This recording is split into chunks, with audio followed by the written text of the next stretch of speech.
temperatures on the equator at 4 AM Greenwich Mean Time last Christmas Day.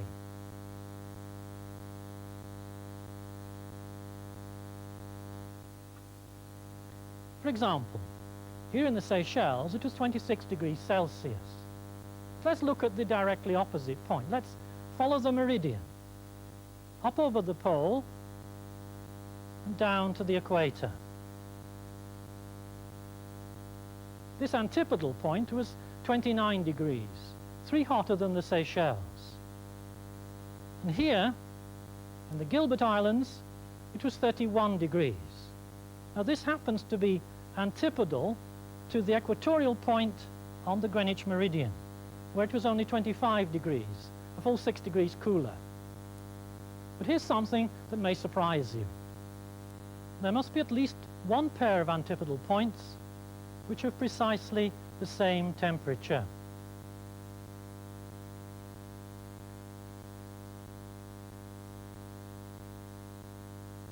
And it doesn't matter which moment in time you choose. If you take simultaneous temperature readings around the equator, then I claim that there's at least one position of these antipodal arrows where the temperature at the yellow point equals that at the red point. It's actually quite easy to prove. Just think of it this way. We're comparing the temperature at each point of the eastern hemisphere with that of its antipodal point in the western hemisphere. Well, suppose we start on the Greenwich meridian. Now the temperature there happened to be cooler than that at its antipodal point.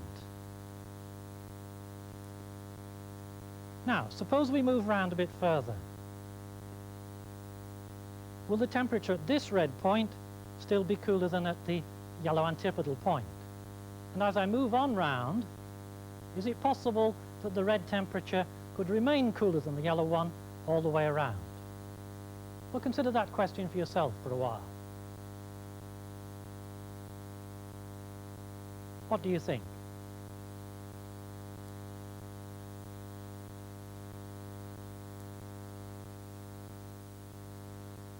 Well, the red temperature certainly is not cooler than the yellow when we get all the way around to here, because you see the situation now is exactly reversed, and red is hotter. So there has to be a switch from cooler to hotter somewhere in between. Maybe this point. Now then, if the red arrow is cooler just here and hotter by the time it gets to there, and at the point where the switch occurs, the red and yellow temperatures must be equal, because otherwise there'd be a sudden jump in temperature at this point. And since such instantaneous changes do not occur in nature, we've shown that the pair of points we were looking for does exist. But have we actually proved the theorem?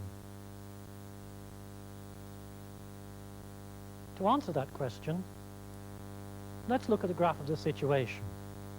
The temperature is now recorded on this vertical axis.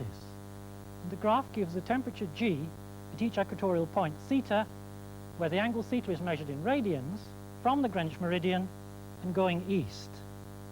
Pi over 3, 2 pi over 3, and so on all the way round to 5 pi over 3, and eventually 2 pi, which is back where we started. So now when we compare eastern temperatures, they're the red part of the graph, with their antipodal temperatures in the yellow part of the graph, we're actually comparing g of theta with g of theta plus pi. Now we can see this better if we start to unwrap this graph, and if Robin will give me a hand, we'll take it off.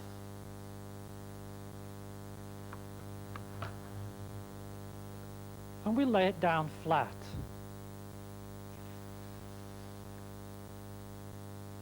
The graph starts and ends at the same temperature because, of course, 2 pi is the same point as 0. Here's your cursor, Roy. Oh, thanks, Robin. This will help me to compare antipodal points because, of course, they're just pi apart. To start with, the red temperature is lower than the antipodal yellow temperature, and as we move east it stays lower for a while By the time we get to pi, of course, the red temperature is higher than the yellow. So somewhere in between, since there aren't any sudden jumps in temperature, the red temperature and the yellow temperature must be equal. But that's only approximate. There is a way of finding exactly where they're equal. You just superimpose the western temperatures on the eastern temperatures. Just slide the yellow half of the graph until it lies exactly over the red half. And since we've moved it through a distance pi, it now shows the graph of g theta plus pi. Well, now the result is there before us, because you see antipodal temperatures are now on the same vertical line. And so where the red and yellow graphs cross, the temperatures must be equal. And that happens just beyond pi over 2 in this case. Are you convinced now the result is true? My argument is actually watertight. You can see it is if we recast the argument in terms of a theorem which you already know. It's one of the main results in this week's work, the intermediate value theorem. We'll call g of theta plus pi h of theta. Then Roy's argument is essentially this. If you've got two functions, g and h, and if g is less than h at 0, but greater than h at pi, then at some point in between, they must be equal. To see how that relates to the intermediate value theorem, let's take the difference function g minus h.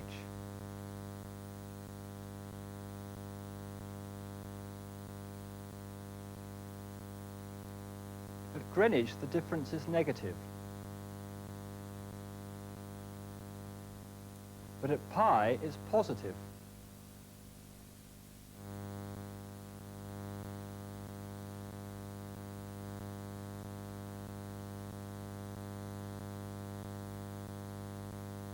And Roy concluded that at some point in between, the difference must be 0. So Roy was using a special case of the intermediate value theorem. More generally, if a function f is continuous at all the points of a closed interval ab, then for any intermediate value k between f of a and f of b, there's a point c inside the open interval such that f of c equals k.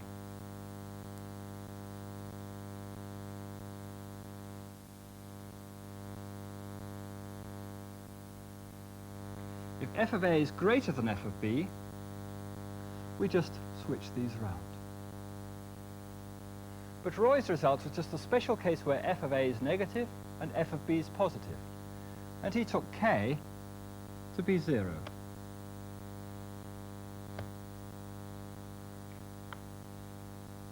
We'll prove this later in the program, so let's be clear what it says. First, the essential condition that f is continuous on the closed interval. Remember Roy's argument. Now then, if the red arrow is cooler just here and hotter by the time it gets to there, and at the point where the switch occurs, the red and yellow temperatures must be equal, because otherwise there'd be a sudden jump in temperature at this point. So Roy is excluding any discontinuities. He assumed that the temperature function is continuous on the interval 0 to 2 pi. So when he changed to two functions on the interval 0 to pi, he was assuming they're both continuous.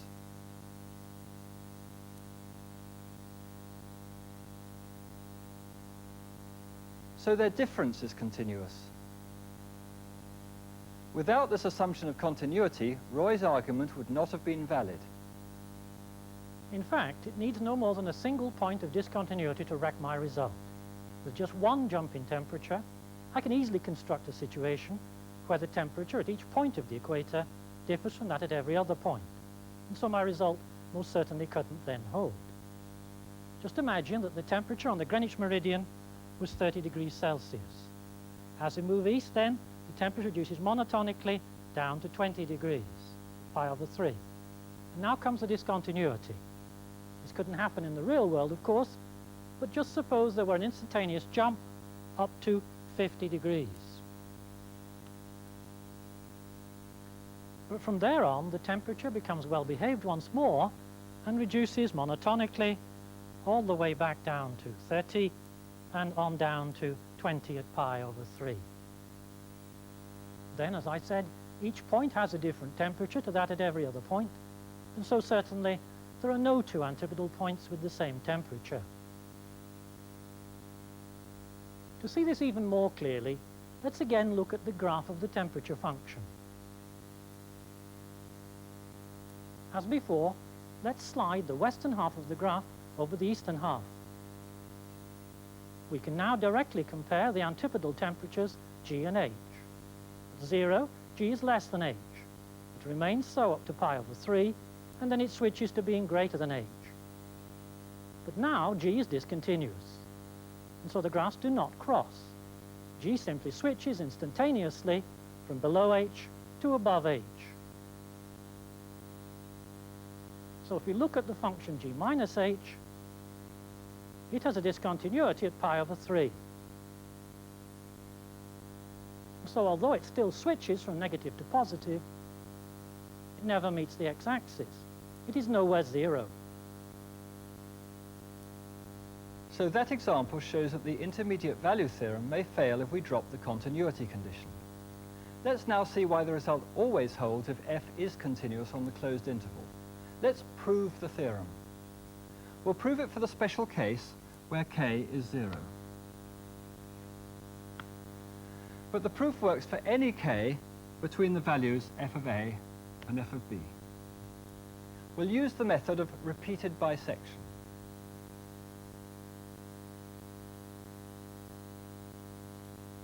On the original interval AB, we know that f is negative at the left and positive at the right. What happens halfway in between? Let's call this point P. If f of p is 0, we're done. P is the point we're looking for. But if f of p is less than 0, we concentrate on the right-hand half interval, because this has the same property as the original interval, f negative at the left and positive at the right. Alternatively, if f of p is greater than 0, we concentrate on the left-hand half interval, because this now has f negative at the left and positive at the right. So whichever case arises, we get a smaller interval with the same property, and it's half the length of the original interval. Now let's bisect this smaller interval. If f of q is 0, we're done. If f of q is greater than 0, we choose the left half interval.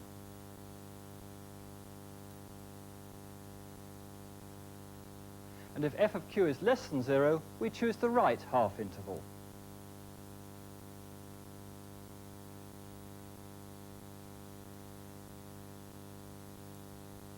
And so on.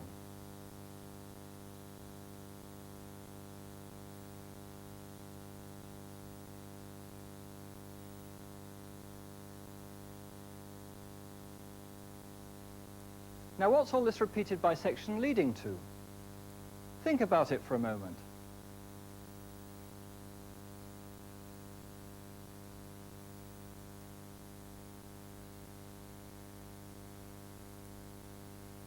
Let's first rename the endpoints, so that the first interval, AB, now has endpoints A0, B0. The second one, A1, B1, and so on. Let's look at these sequences AN and BN. The ANs are an increasing sequence, and it's bounded above by the number B0. So by the monotone convergence theorem, AN converges to some number C. Similarly, the sequence BN is decreasing and bounded below by A0. So it also converges. In fact, it converges to the same limit C. Why is that? Well, we arranged the lengths of the intervals to go to 0. So the difference between the two sequences is a null sequence. So they do have the same limit C. And in fact, C is the point we're looking for. We can prove that f takes the value 0 at C.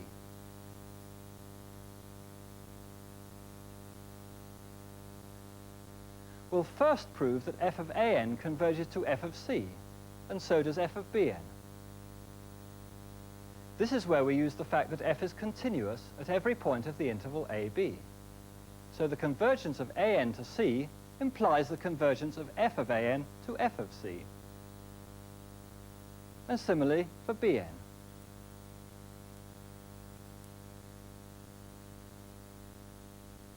Now, how do we prove that the common limit f of c is 0? Well, it must be less than or equal to 0. That's because, remember, we arranged for all the f of an's to be negative. So their limit must be less than or equal to 0.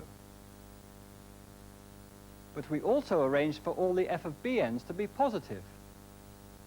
So this makes f of c greater than or equal to 0. And that does it. Since f of c satisfies both these inequalities, the only value it can take is 0.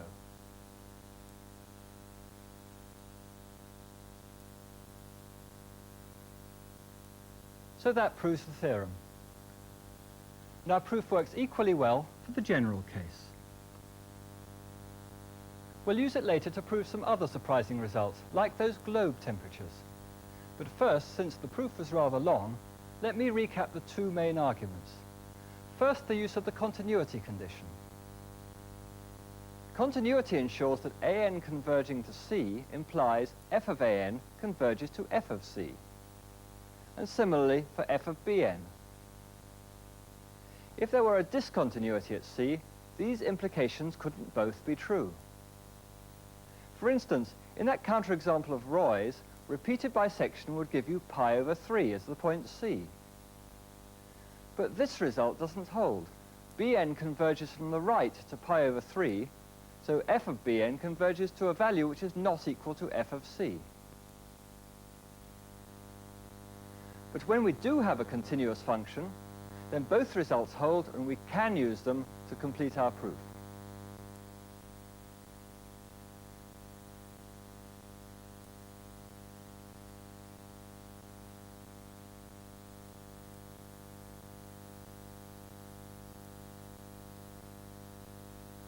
Earlier on in the proof, we showed the convergence of an and bn.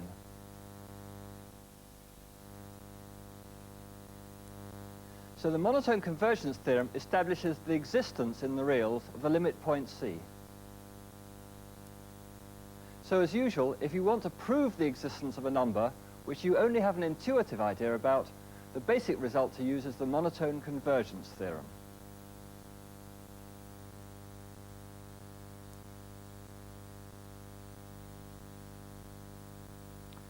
Isn't it always the case?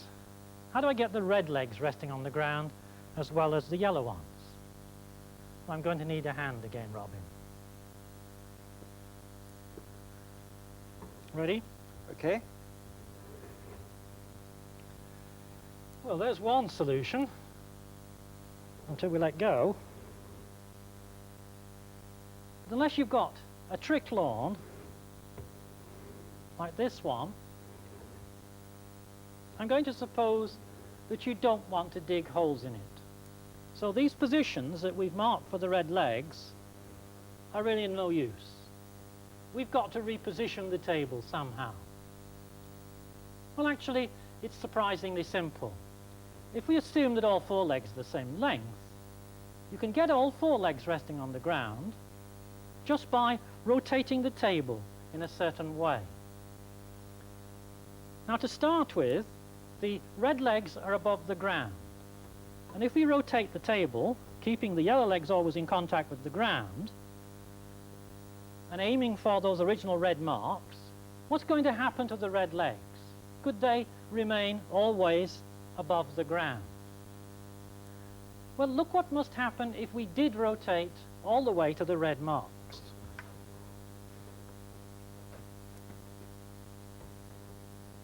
Now you see, if we insist that the yellow legs should remain on the ground, then the red legs must be below the ground.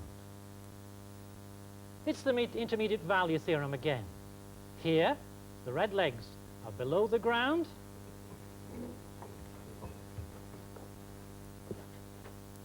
Back at the starting position, they were above the ground. So there must be a position in between with the red legs touching the ground. Now you can choose any path you like as long as you keep the yellow legs in contact with the ground and aim for these red marks.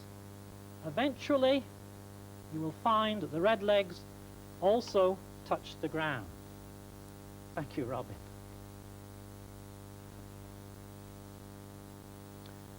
Now this will work on any uneven ground, provided that there's no discontinuous change in ground level. So don't try it on a staircase. Here's another intermediate value problem. Pancakes.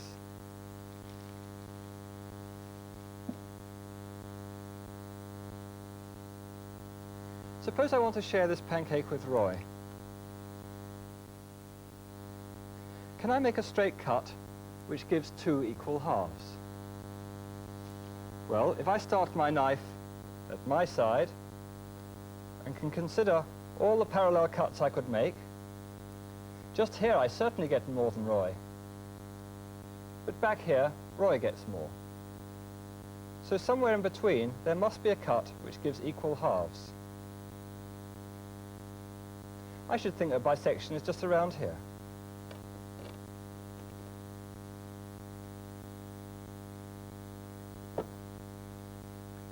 Well, that's a nice, easy application of the intermediate value theorem. It is a bit too easy for my liking. Robin's given me a fair share of the pancake, but he ends up with far more sugar than I do. Well, I can soon put that right. I can use the intermediate value theorem again to prove there's at least one bisection which gives me equal sugar at the same time as equal pancake. The point is, you can start the knife in any orientation before you move it across to bisect the pancake. So consider all possible bisection orientations. In the first bisection, my half pancake on the red side has less sugar than Robin's. But now rotate the knife continuously through all its bisection positions. After rotation of pi, the situation is reversed. The red half now gets more sugar than the yellow. So, somewhere in between, there's an orientation which gives the 2 halves of the pancake the same amount of sugar. The intermediate value theorem triumphs again. Finally, we can extend that idea into 3 dimensions. A knife will cut this Scotch egg into 2 halves, so that they both have the same amount of yolk and the same amount of white, and even the same amount of sausage meat covering. In fact, I'm not going to prove that. Try proving it for yourself after the program. It needs 3 applications of the intermediate value theorem.